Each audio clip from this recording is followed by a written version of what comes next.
So we have to remind ourselves, Israel, it's not the enemy of Palestinians only. Yeah.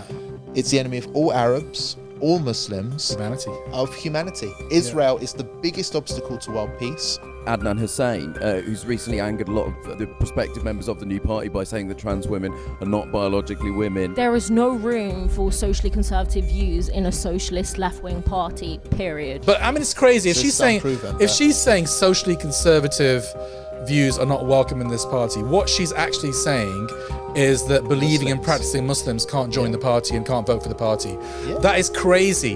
If she wants to just appeal to her left-wing pro-trans, pro-LGBT students, like-minded people, then they're only going to win a few seats in parliament. They need the Muslim vote. Bismillah ar-Rahman ar-Rahim. Assalamu alaikum and welcome back to another episode of Muslims Uncensored with me. I identify as Robert Carter and I also go by my adjectives, which are handsome and good looking. And then you've also got Roshan. She, her. No, I go by my adjectives, which is handsome and good looking. What are your pronouns then? Yeah, well, I don't go by pronouns. I identify by my adjectives. Okay. But we've also got Roshan. I'm not sure what you identify as. Do you want to clarify your position on this? I identify as something far greater than I actually am. Whatever that is. Yeah. Nice one. Well, there you go. We identify as whatever, but we've got a lot to discuss today. The reason I bring up that identification thing is because it's caused quite a stink in your party, which I find absolutely hilarious. We're going to react to that shortly. Your party's giving us quite a lot of material, isn't it, over the last few weeks? Brilliant. I wasn't intending to talk about it this week. This show gets a little bit boring perhaps at times, but your party's keeping it really, really fun. Yeah. But let's focus on this story. Yes. I mean, surprise, surprise, Israel's attacking someone again. Were you surprised they attacked Doha? Yes, I think I was. Yeah, it was a bit of a surprise. Basically, the development here is that, I mean, Israel attacking and killing Arabs and targeting Arab countries is nothing new. We're quite used to that. But normally they attack the countries which aren't American immediate allies or Western allies, Iran or Lebanon, that type of thing, Gaza. But here they've attacked a very close ally of the West, which is firmly embedded in their sphere of influence, Qatar. Now, the attack was aimed at Hamas officials, the negotiating team, in fact, for the group which rules over Gaza. According to local reports, they failed to hit the main targets, but they did kill a number of people, including Qatari security personnel who was defending the delegation. So Qatar is absolutely livid. This is the second time they've been attacked, actually. In 3 months, 3 or 4 months. Yeah, 3 or 4 months. So obviously they're getting caught in this now in a really serious way. And many, many questions are circulating now. Questions of what was the US's role in all of this? Did the US give Israel the green light, and if so, when? Did the Qataris know about this? That's all being speculated about. And of course, just to give you a bit more context before we react, a couple of days earlier, 6 Israelis were killed in East Jerusalem in a shooting incident, which Hamas did take credit for. But obviously, you know, I think Israel has set its mind to assassinating people wherever they are, all over the world. They've already taken out Hamas leaders in Iran, and I think it's part of this wider strategy of taking out the negotiation efforts. Netanyahu doesn't want a ceasefire here, so whatever reason they come up with as to why they're conducting what is essentially illegal extrajudicial assassinations in Western allied countries. I think really what we're seeing here is Israel scuppering any effort to allow a ceasefire to win out so they can keep on genociding, which it likes to do. Roshan, what's your reaction to this? Yeah, I think you said it there. I think Netanyahu's strategy, obviously his position domestically, politically at home isn't very secure. And if the war ends, he'll probably go on trial for corruption charges, probably go to jail. So his strategy is to keep the war going. And, you know, to scupper any ceasefire attempts. That's what he intends to do, ultimately to keep himself out of jail. I was slightly surprised that they hit Doha simply because Qatar is designated as a special non-NATO ally of the West and of the US. So it's a US ally. But personally, I think the US and Israel I think too much is made of the differences between the two. I personally think they're working in tandem. I think Trump and Netanyahu are playing a blinder in terms of fooling the general public that there's divisions between them. I think they're completely working in tandem. When Israel hits a foreign country, they tell the Americans give them the green light. In this case, they would have had to, because, all these F-16s or F-35s, whatever, flying over that airspace, and with an American airbase in Qatar, they would have had to know that these planes were coming, and they let them come. So it's interesting what airspace they flew over as well. I mean, did they fly over Saudi Arabia? Did they fly over Jordan? Did these countries give permission? Did they know about it? Lots of unanswered questions. But I think the lesson is that Israel's out of control. It has no red lines. And there was even a poll here, an anti-Semitism, so-called anti-Semitism poll in the UK. They were asking Brits about Israel, and even now up to half of Brits think that Israel treats the Palestinians like Nazis. There are no red lines for Israelis, and Jews that support Israelis have a support Israel rather, have a disproportionate influence over the media. So I think we can all see that this is a rogue nation, a rogue state without red lines. They do whatever they want. No one is there to stop them. Qatar won't stop them. No Muslim country is stopping them. This is a Frankenstein's monster, completely out of control. Yeah, absolutely. Well, we're still trying to get to the bottom of how this happened, as you said. Trump has kind of resisted outright condemnation of Israel. I think he's going to issue a new statement sometime later today. He might clarify some of those details. But yeah, whatever's happened, all that money, the Qataris haven't been able to defend themselves here. I mean, the Emir of Qatar gave Trump about $1.4 trillion just a few months ago. I mean, that was production money, right? I mean, that's what it's all about. Qatar is a place I've lived in, so I know a lot about it. Obviously, it's a small country in a bit of a vulnerable position between Iran and Saudi Arabia. So it feels as though it needs protection, otherwise it won't exist. And it gets that protection from the Americans. So that was protection money that the Emir of Qatar was giving to the West.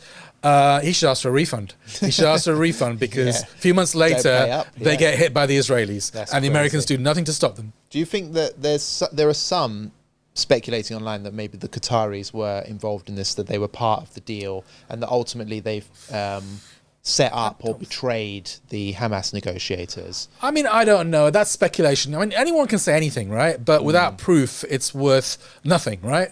I personally think that Qatar has been a reasonably good guest, a good host rather, to Hamas and the Muslim Brotherhood and other so-called Islamist organizations.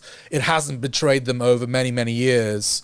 And I think it kind of positions itself as the Switzerland of the Middle East, where it's a neutral territory where everyone can come and negotiate. So Israelis can come, Americans can come, the Taliban can come, Hamas can come. Everyone negotiates there. It's a safe space. So I don't think they would have wanted to endanger that position.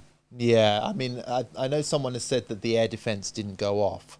So where's the Qatari Qatar air hasn't defense? got an air defense. But, they do have.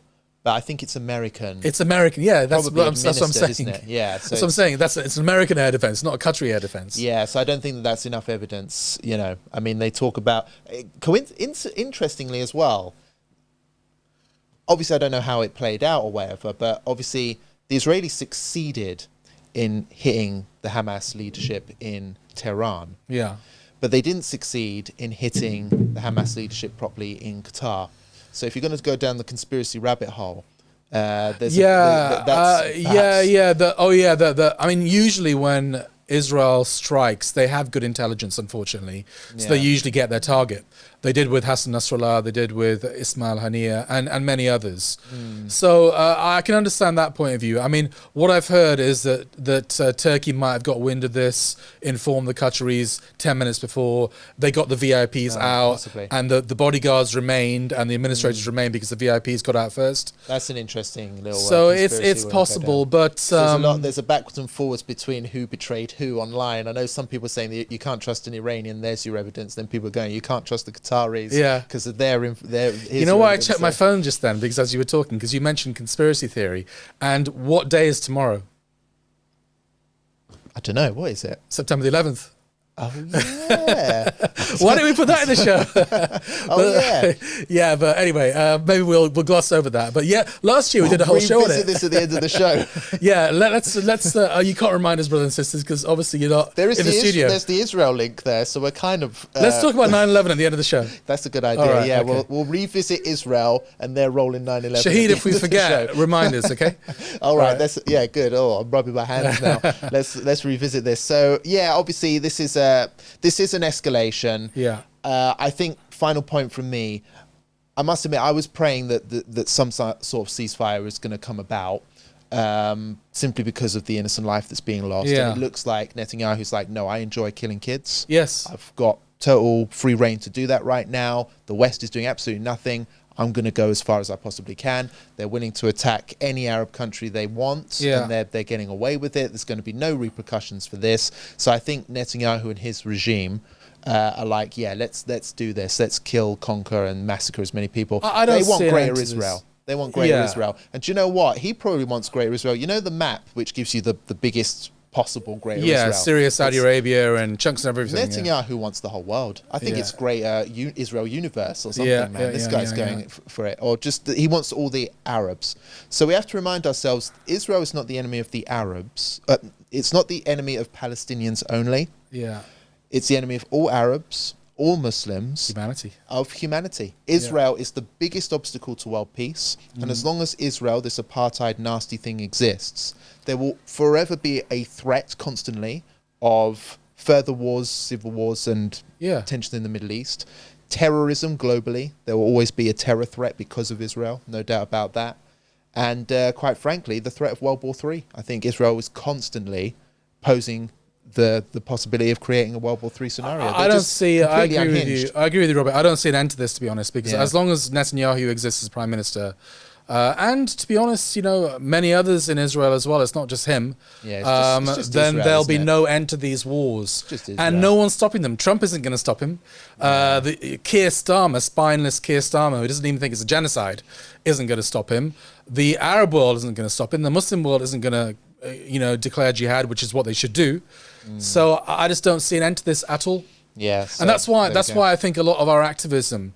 I mean, I was speaking to somebody who was having a go at me the other day because I was dismissing some of our activism, like tweeting, like even writing articles, doing videos, or even these flotillas that are happening.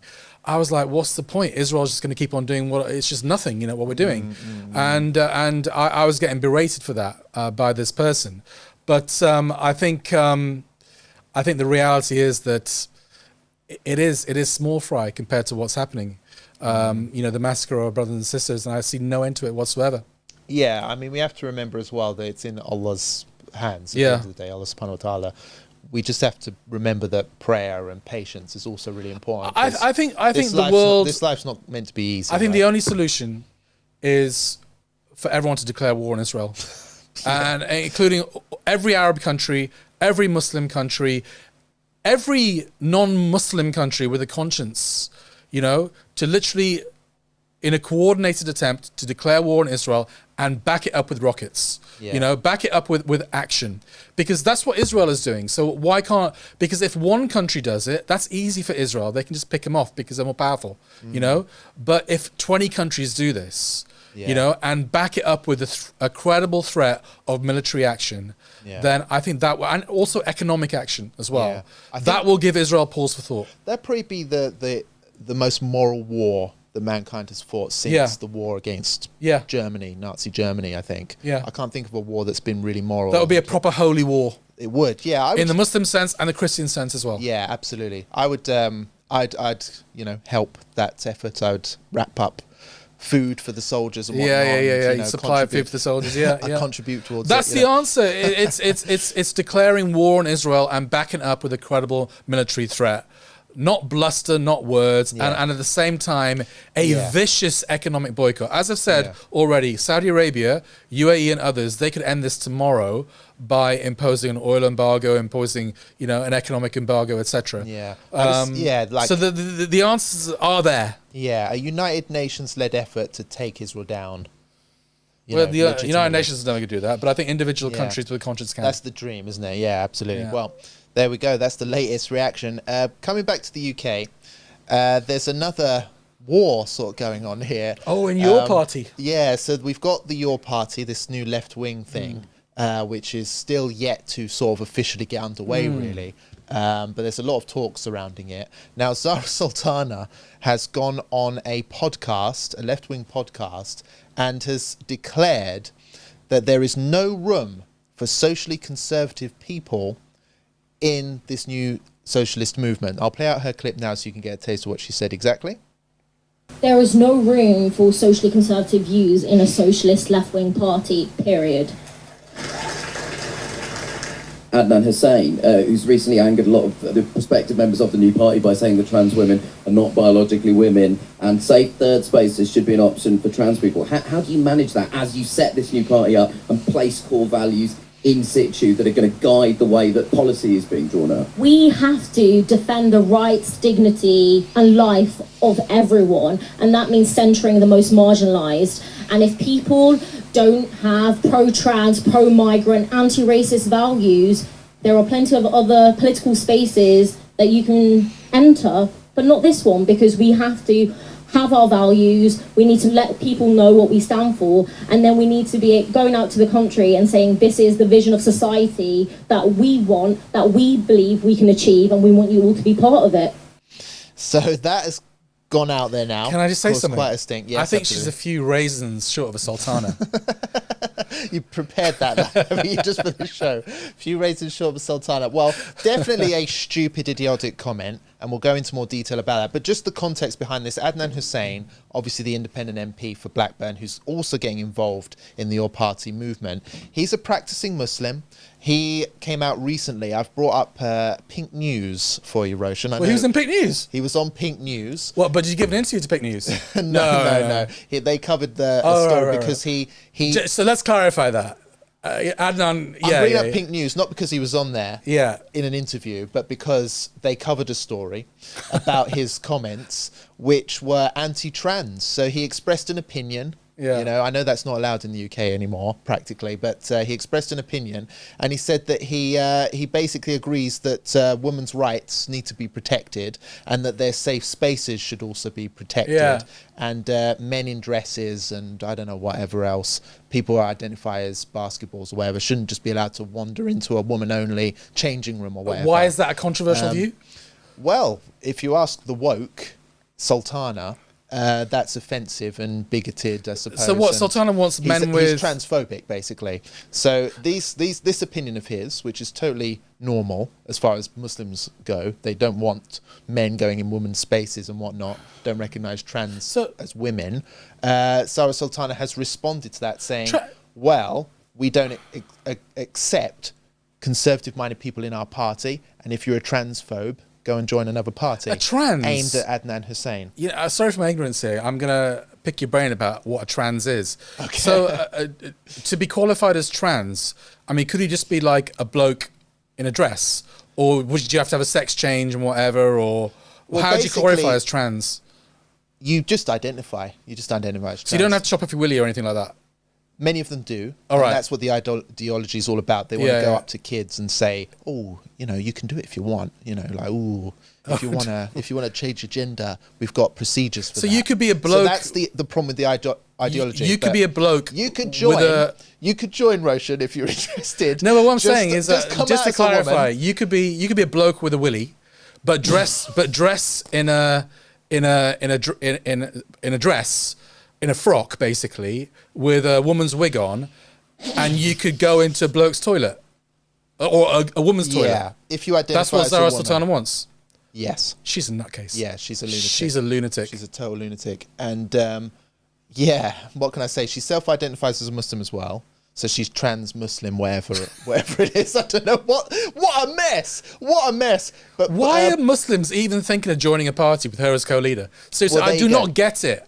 I know loads of Muslims have been messaging me and saying, why are you being so hard on your party? Are you out of your mind as a believing and practicing Muslim, and you're going to have that as a co-leader of your party? It's mad, isn't it? I mean, crazy. And, I mean, Adnan Hussain expressed an opinion as a Muslim, part of the community she claims to represent, and she's attacked him in a speech where she goes on about how we have to stand up for the most disenfranchised members of our community, as if Muslims are not oppressed in this country. So she doesn't know whether she's coming or going. Anyway, Adnan Hussain angrily responded to this in a now deleted tweet. So I'm a bit disappointed that he wussed out and deleted this, I must say. But he did hit the nail on the head pretty well with this tweet, which I have saved. So don't worry about that. We can react to it. Adnan Hussain reacted to the video saying, "I put my name to the Your Party on the promise of a broad, inclusive mosque, mega mosque, a democratic, grassroots-focused approach. It appealed to me because this is how I won my election as an independent, supported by grassroots and able to speak the language of the people I represent. People who won on a Labour ticket can threaten to push me out all they like. I took on the Labour Party machinery and won. They probably couldn't even win a by-election in their own constituency with their juvenile student politics. Sit down." That's quite vicious, isn't it? Didn't name her, but obviously he's aiming this Talking at about her. Zarah Sultana, yeah. But he deleted the tweet, so I'm a little bit sad about that. I mean, vicious but correct. Absolutely in everything correct. he said. Yeah, totally called for as well. Why he yeah. deleted the tweet, I don't know. I think he should have left it up there for all time. Because obviously there's infighting in your party. There's infighting. Yeah, so yeah. this is where we return to the topic of today. Your party is totally in a mess. There's a battle for leadership.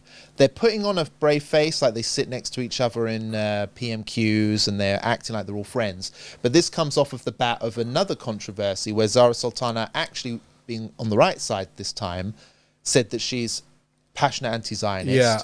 And this pressured Corbyn to do the same. He wouldn't do so. Because he's not. He's not an anti-Zionist. Exactly. No. So this created tension, Yeah. and she has criticised the Corbyn-era Labour Party over this as well. So there's just all these divisions. I don't know what is going on. Clearly, Sultana wants to take over the pie. She's like a Stalinist dictator. It's gone to her head. She thinks she's more popular than she actually is. I know she's big. I know she's big on social media, but she's not a proven vote winner. She won her first election by a couple of hundred votes, I think, in Coventry South.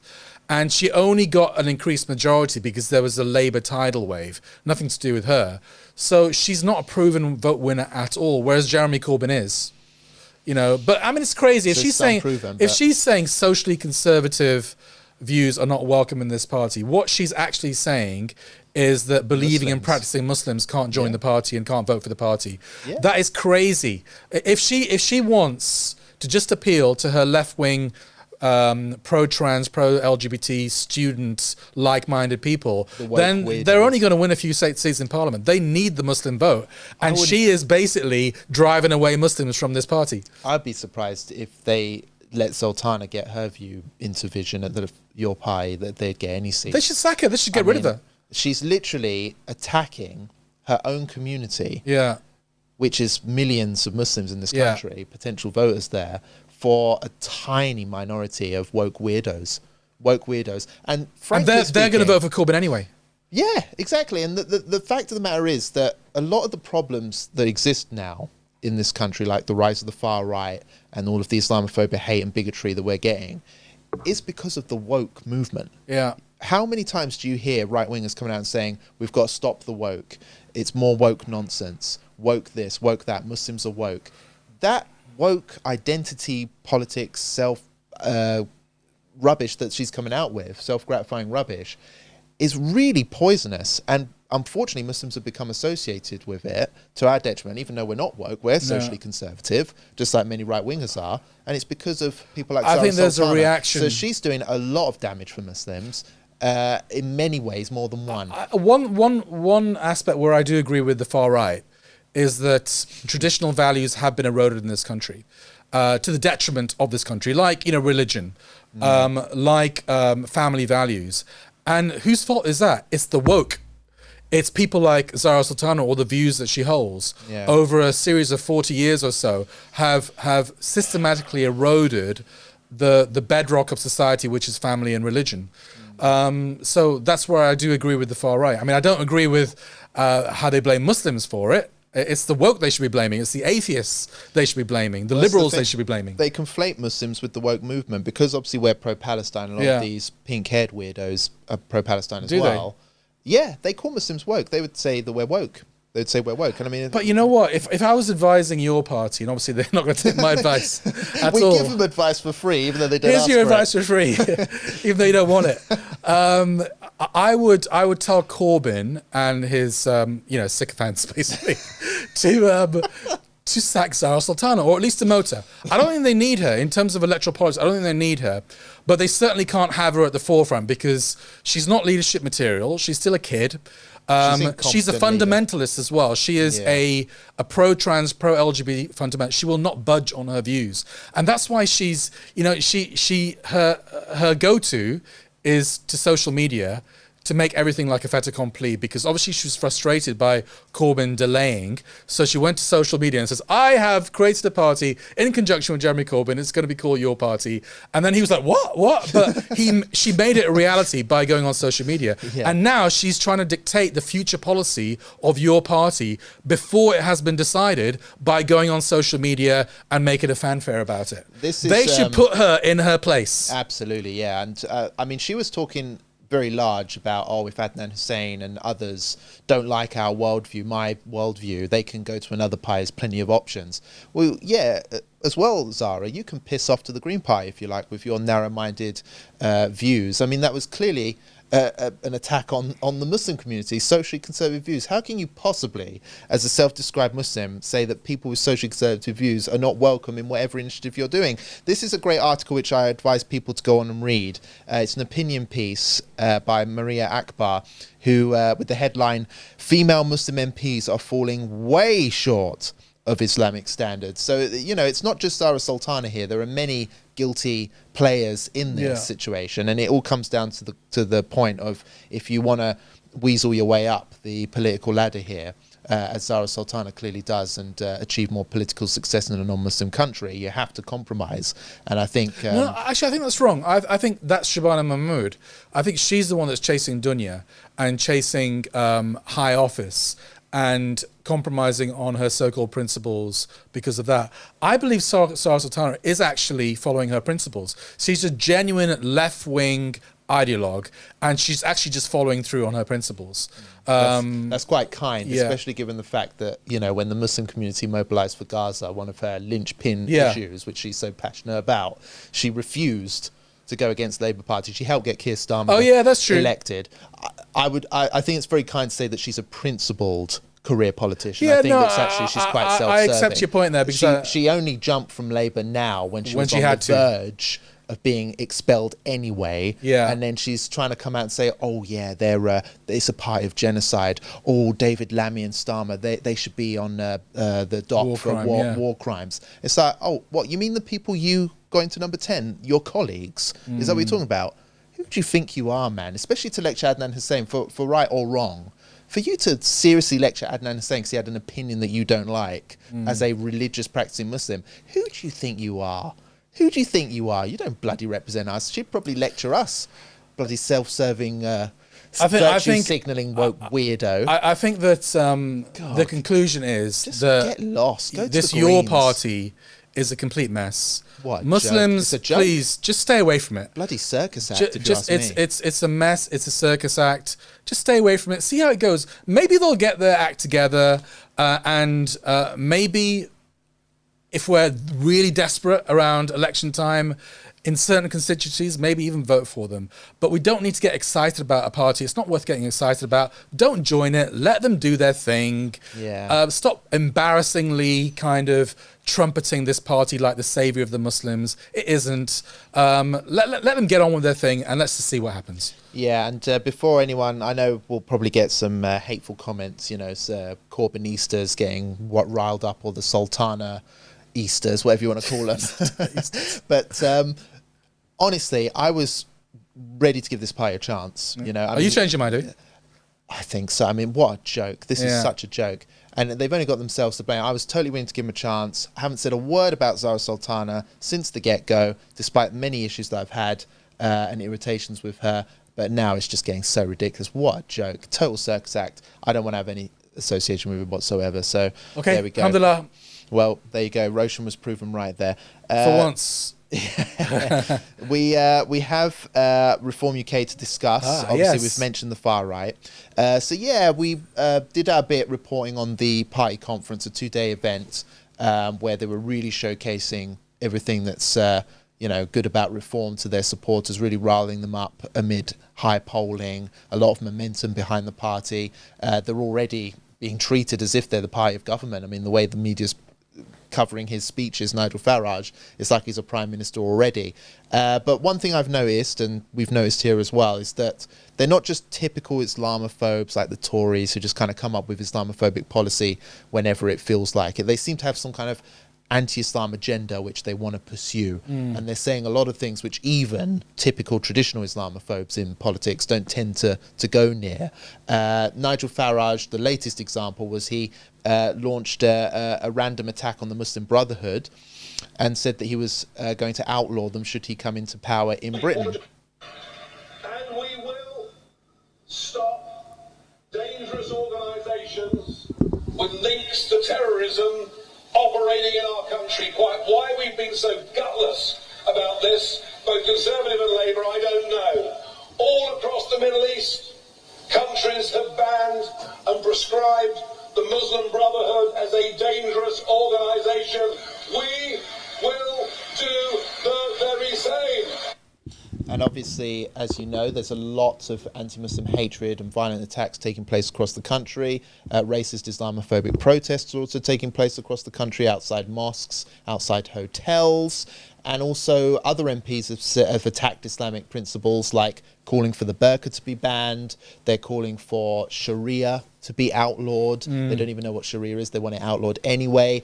Sharia courts, even though they have no official power in this country, it's just totally voluntary, something Muslims like to do in their own private time. They want to ban that as well.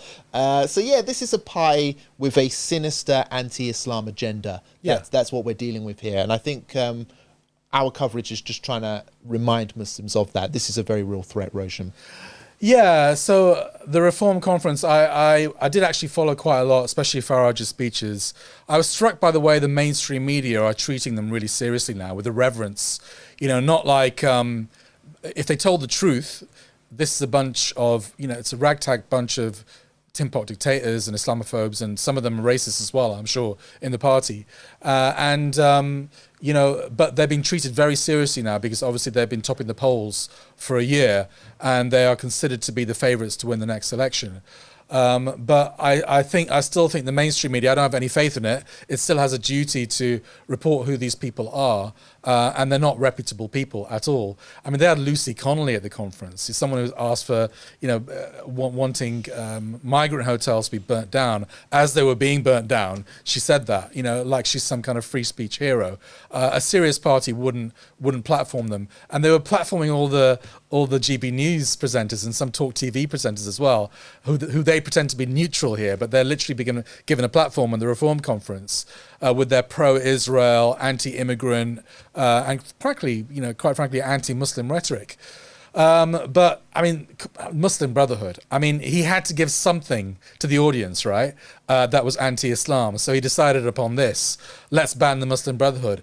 Anyone that knows anything about the Muslim Brotherhood, I'm sure Nigel Farage doesn't know anything about the Muslim Brotherhood. They're a peaceful organization founded in Egypt. They've been a peaceful organization for a long time, focusing on social welfare, focusing on dawah, quite frankly, not focusing on guns and weapons and plots. They've been, frankly, the victim of oppression all across the Middle East, especially in Egypt, where they took power in free and fair elections, but they were viciously cracked down upon. The president, Muslim Brotherhood president, was imprisoned and he died in jail.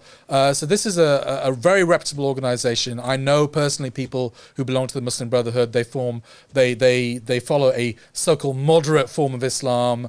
They're not terrorists. They're very, very good people, I think, in any society, whether in the Muslim world or in non-Muslim countries. I would even say they go too far in their engagement with non-Muslims in non-Muslim countries, and they've been criticized for doing that. So definitely not a terrorist organization. What's happening here, Robert, and I'll end on this, is that it's the UAE that's behind this. Now, I think the UAE have ties to Reform UK, and I'm calling on journalists and investigators to uncover those ties. I just have a hunch that there is some kind of relationship between the UAE, who we know are Muslim Zionists, and Reform UK, who they think may well form the next government. And the UAE are viciously anti-Muslim Brotherhood because they consider the Muslim Brotherhood to be a threat to their thrones, basically.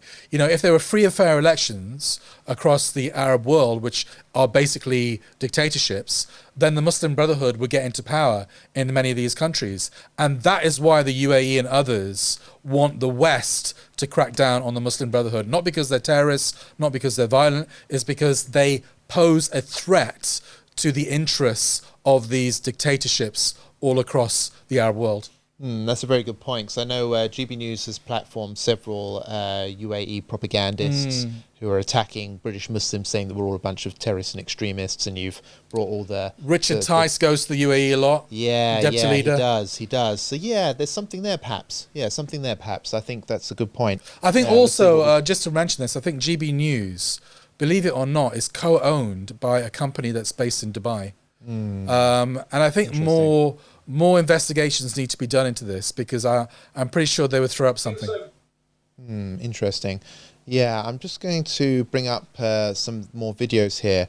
Obviously, you know, we're living in a time now where attacks on immigrants, attacks on Muslims are becoming commonplace now all across the UK.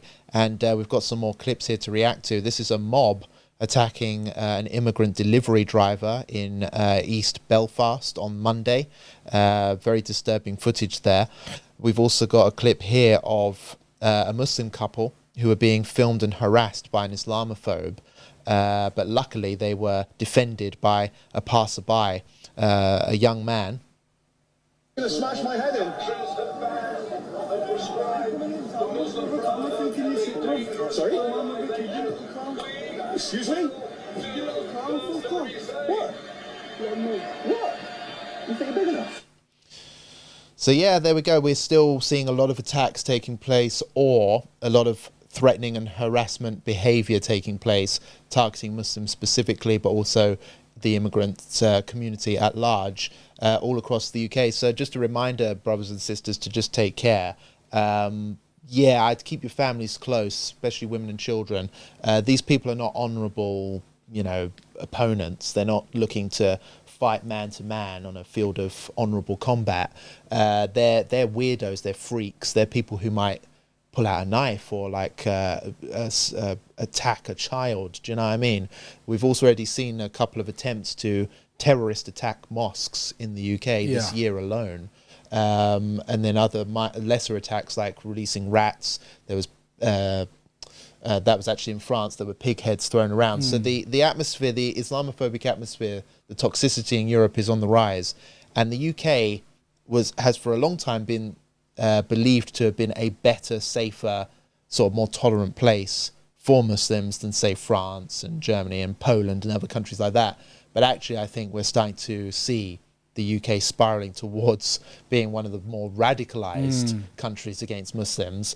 And I think that we have to consider the terror threat level to our community, regardless of what the government says, to be incredibly high now. So I think Robert Carr is declaring that there is a massive terror threat. You just raised the terror threat level. I've raised it, but because I'm worried genuinely for the safety of our community members. So, you know, be on heightened alert, brothers and sisters. Yeah, so I mean, obviously a climate of hate has been whipped up over the last 5 years by TV channels like GB News and Talk TV and X, especially Elon Musk's X. And I think we're seeing the fruits of that now.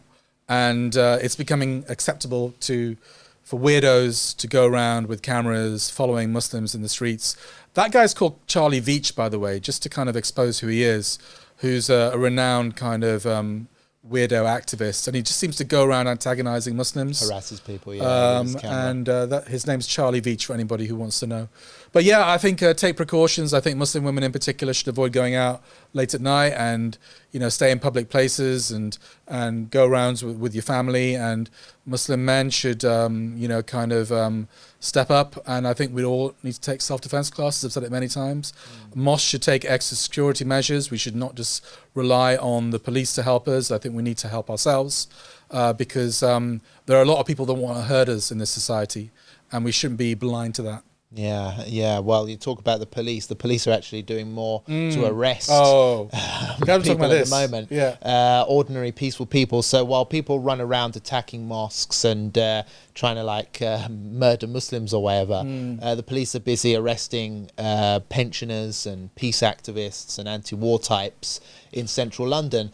So hundreds of people were arrested at the latest 890. Latest protest. So close to 1,000 people were arrested at the latest protest outside at Parliament Square outside Parliament. They were obviously flouting the law, which has prescribed Palestine Action, a direct action group, as a terrorist organisation. And again, there's been a lot of support for this movement, and I think police are now saying that they're the victims here, that people were antagonising them and heckling them. I was there all day. To them. So yeah, Roshan, you were there. Just tell us what you made of it, because this is the first well, time it's the first one I've covered, and when I got there was probably about 500 people there. That swelled during the day to well over 1,000 people. And at the beginning, they were just holding up placards, and the police weren't arresting too many people, just 2 or 3 people. And after about an hour, I thought, actually, they're not going to arrest hundreds here. They're maybe just taking this a bit easier. But then, for whatever reason, a switch seemed to click in their brains, and they started to arrest people en masse. Old people, disabled people, infirm people. And they were getting berated every step of the way by bystanders and supporters because they were outraged at seeing the police carting off OAPs into police vans. And it just seemed to be completely unnecessary, completely over the top. And the police were getting a lot of verbals. I didn't see any violence directed against the police. I mean, obviously, the police want to portray themselves as the victims. I saw no violence, but I saw a lot of verbals. I mean, I was even giving them verbals. I was just saying, shouldn't you be ashamed of yourself? Can't you arrest some real criminals? I was saying that myself because it was shocking to see what was happening. And these images are going all around the world. What does it say about British freedom of speech, British democracy, British rights? It says that Britain is an authoritarian nation because all these people were doing were holding up placards according to their consciences because they want to support Palestine. They believe it's outrageous to conflate Palestine Action with ISIS and Al-Qaeda. So these were people just simply being completely non-violent, completely peaceful, but expressing their legitimate opinion according to their consciences. And for that, the boys in blue carted them off. No respect for old people, no respect for the disabled, no respect for the infirm. And I'm sorry, but my impression was the police were the bad guys that day. I'm sure not every single police officer is a heartless bastard and an evil bastard, but it damn sure felt like it that day. And what's worse, Robert, and I'll end on this, is that I saw Muslim police officers that day. I saw a woman in a hijab, police officer coordinating events. We've blanked out her face because we don't want anyone to target her. But it was my heart was broken when I saw brothers with beards, and I knew they were Muslims as well. And they were the stormtroopers for a fascist state on that day. Shame on them. Yeah, gosh, what a joke! What a joke! Yeah, I mean, what can I say? And now we have a Home Secretary. They don't seriously go around on another day and say, "Oh, I'm pro-Palestine," because when Palestine was getting genocided, you were there carting off old pensioners. They must be pro-Palestine because every Muslim you'll meet is pro-Palestine. Well, tell that to the creator. I mean, all right, I don't care if they lose their jobs. I don't care if they get disciplined. Let them get disciplined. Surely there are many more honourable jobs in the world to do than that. And I tell you what, sweeping the streets. Or kind of working, in a factory is a much more honourable job than what they did that day. Yeah, you'd sleep better, I think. You'd have a clear conscience and you wouldn't worry about what's going to happen on Judgment Day. And now we have a so-called Muslim Home Secretary, Shabana Mahmood, enforcing these laws and calling Palestine Action a terrorist organisation. I mean, I don't know what's going to happen here. The police have a lot of bravado and maybe bluster. by saying that they will not be overwhelmed by these tactics. But Defend Your Juries are going to organise another event, another mass protest next month, and it will go on month after month after month. I saw police vans from Durham, from North Yorkshire, from Thames Valley, so other parts of London as well. So this obviously is stretching police resources. There's no doubt about that, no matter what the Met Police Commissioner says. My hunch is that these people that have been charged will not be convicted, or a lot of them will not be convicted, because juries will and judges will refuse to convict. They can see clearly that they're not terrorists. So I think this is a big mess. When Yvette Cooper rushed that decision to ban Palestine Action, I think she felt that there wouldn't be this backlash, but I think the authorities have bitten off more than they can chew. Yeah, that's the thing. These people, they're not in sync with what ordinary people in this country think and feel. They're in some kind of elitist bubble. Yeah. So like you said, they probably didn't even know that there was this much support. They probably thought that Palestine Action was a fringe, extreme group that has no popular support. It's just a couple of students being extreme or whatever. I think they've been caught totally by surprise. I mean, the number of celebrities and high-profile figures that have also risked arrest by coming out and supporting the group is it's put on more pressure, and politicians as well are defending it. So yeah, let's see where this goes. So about 2,000 people have been arrested so far, for holding up placards. It's growing. It's growing. And, there's many protest groups out there, and every day the police have to police all this now. Totally meaningless protest. But totally meaningless thing to arrest people. But anyway, let's talk about the next topic. We've also got more to say about Israel, and it's not 9/11 yet. That'll be next. It's a visit from the Israeli Prime Minister to Downing Street. This comes at a time when obviously the UK has also said that it doesn't consider what Israel's doing in Gaza to be a genocide. Outrageous statement to make, which has caused a lot of upset and anger online. People condemned that. David Lammy made this statement responding to in a letter where he was challenged on Britain's continued support for Israel, and he basically said, it just doesn't qualify as genocide in my view. Because there's no intent. No intent, apparently. This is despite all these Israeli leaders clearly saying that they're going to wipe out Gaza. Despite overwhelming evidence, despite the fact that experts have clearly said that there is an intent there. David Lammy, who considers himself an expert on genocide because obviously the history that the black people have gone through with genocide and slavery. So once upon a time he would have said, well, genocide is very important, we have to take it serious, and we should acknowledge genocides. Now he's going, oh no, we don't believe in genocides here. There's no genocide to be seen. But then apparently if you chant from the river to the sea, that's genocidal language, and you should go to jail. I tell you what, Robert, for that. If 1,000 Jews or Hindus or Buddhists have been massacred, they'd be calling it a genocide. Yeah, absolutely. But 65,000 at least, probably well over 100,000 Palestinians get massacred. It's not a genocide. That's his legacy. Gaza is not a genocide. That's his legacy, David Lammy. Yeah, I'm sure he'll describe his own legacy as someone who stood up for oppressed minorities, who spoke out against colonialism and genocide and imperialism. Climbing that greasy pole. Yeah, man. And then he does a disservice. I mean, I'll say it clearly. He does a disservice to black people. Just like Zarah Sultana or Shabana Mahmood, rather, I was thinking about, does a disservice to brown people and Muslims. He does a disservice to black people in the sense that he's been willing to sell out his principles just to climb the white man's greasy pole. Yeah, it's a disgrace, isn't it? And what can I say? There it is. I mean, everyone can see it for a genocide. There's overwhelming evidence, video evidence coming out every single day. And the UK just continues to bend the knee to this regime. And today they're going to be rolling out the red carpet, and red is an appropriate colour for an Israeli, given the blood that's been spilt in Gaza. Yeah. They're going to be rolling out the red carpet for Isaac Herzog, the Israeli president. I mean, after they attacked a British ally yesterday, you think they might have actually cancelled this appointment, but they haven't. What a joke. Absolute joke. Yeah, well, brothers and sisters, make sure you leave your comments in the comments section. I'd like to hear your views about all of this. We've discussed a lot today. There is one more topic we'll squeeze in. It is a good one. We're on the verge. It's September 10th today, so it's September 11th. We've got to do a poll tomorrow. Was it an inside job or not? Yeah, absolutely. Remind me to do that poll. Yeah, so we'll do a poll. We discussed this last year, I think. What was the conclusion of that talk? I think my conclusion was that it's fishy. I think, having studied Al Qaeda myself, I think they had the intent to do a large-scale so-called terrorist attack in the West, because their strategy was to hit the West where it hurts, even if that means killing civilians, to draw the West into a war in the Muslim world, which would bog them down and ultimately bankrupt them. And some of that kind of worked, but I just find it implausible that America didn't have its defenses up that day.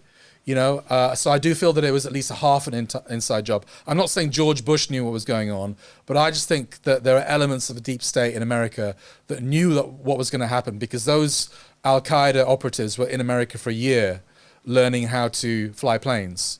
And I don't believe a guy living in a cave in Afghanistan could have mounted that successful an operation, killing that amount of people with air defenses not activated in America, the world's most powerful country. I just don't believe it could have happened without some kind of inside collusion. So I think it was, at least to some extent, an inside job. Yeah, 9/11, man. I mean, there's loads of unanswered questions. And anyone who tries to ask it gets condemned as being some kind of conspiracy theorist. But yet they're not going to release all the information about it. I mean, the CIA's role, like you said, how they knew so much about the attackers prior and their movements, and they would chase them around the globe before the attack took place. I mean, what the heck were those Israelis doing there? Those dancing Israelis? Is that a conspiracy theory, or is that fact? The dancing Israelis? There is fact. So they definitely were there, and they were definitely dancing, and they were arrested after. And they were incident. Israelis. And they were Israelis. We've discussed this. I'll bring it up again. But yeah, what they were doing and their suspicious things. I mean, they were held and then released after the incident, and then they sort of disappeared after that. So very, very suspicious. I think there's a lot of unanswered questions. I really want to know what Israel's role in all this is. We also know that, suspect. well, Israel gets that. They seem to have benefited from it the most. Well, we also know that within the George Bush administration were pro-Israeli neocons that were itching for a fight in the Arab world, that wanted to go into the Arab world, invade it, occupy it, so-called democratize it, make it in the image of America. They were itching for a fight. So this was their casus belli. This was their reason. They needed a pretext to launch those wars of invasion and occupation in Afghanistan and Iraq in particular. And this was their reason to do so. This was their pretext. Yeah, so obviously it's been well written about. I think what they dispute, what they say is a conspiracy theory is, were they spies, were they linked to Mossad? And there's a lot more to it. I won't go into detail because I haven't researched it, and it's been a year since I discussed it. But in the last year's show, I discussed it. What was your opinion? Back up again. Inside job or not? Yeah, there's something dodgy going on, man. There's something dodgy going on. You believe in conspiracy, yeah, don't you? absolutely. I think that they've set this up. They're getting everything they want. They're waging war on Islam, as we know. Yeah. And I believe in that. And they just needed a false flag operation, which is exactly what they've done many, many times over. That building, Building 7 or whatever it was. Yeah, how did that go down? How did that go down? And again, they can't. Too many questions. Way too many questions. And who's benefited from all this? It's obviously Israel. It's obviously the enemies of Islam who benefit from this. So I'm sorry, but I was told that if you're investigating anything, you can't believe in coincidence, right? Yeah. There's a lot of coincidences here, man. Yeah. There's a lot of coincidences. They just found here. the passports. So, yeah. And Trump keeps going on about, I mean, the JFK files? Yeah. That was obviously an inside assassination. Yes. Obviously. Yeah. Everyone knows that. Yeah.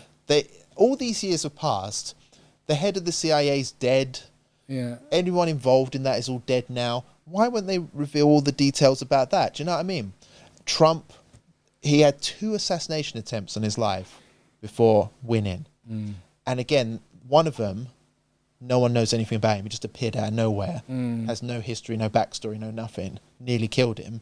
And then there's some other weirdo moping around in a bush on a golf course, nearly got him. And he was there for like a couple of hours. Yeah. So again, I think there is a deep state in America which is clearly doing stuff, which is affecting everyone, killing people, 9/11, trying to assassinate presidents, starting wars, creating excuses for it, Yeah. and we just don't know what they're up to. Look- no one knows what their budget is.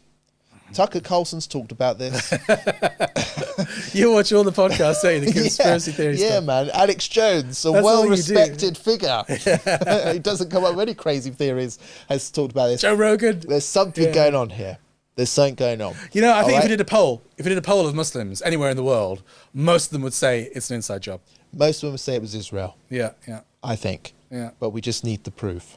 Yeah. And there's a lot of suspicion over what their role was in that day. Well, we know that they're murderous, genocidal maniacs. If that's not enough proof, then you know. Yeah, they're capable of killing innocent people. Let's put it that way. Yeah. And do you know what they say? Like, they say, oh, but Jewish people were killed on 9/11 as well. So why would Israel do that?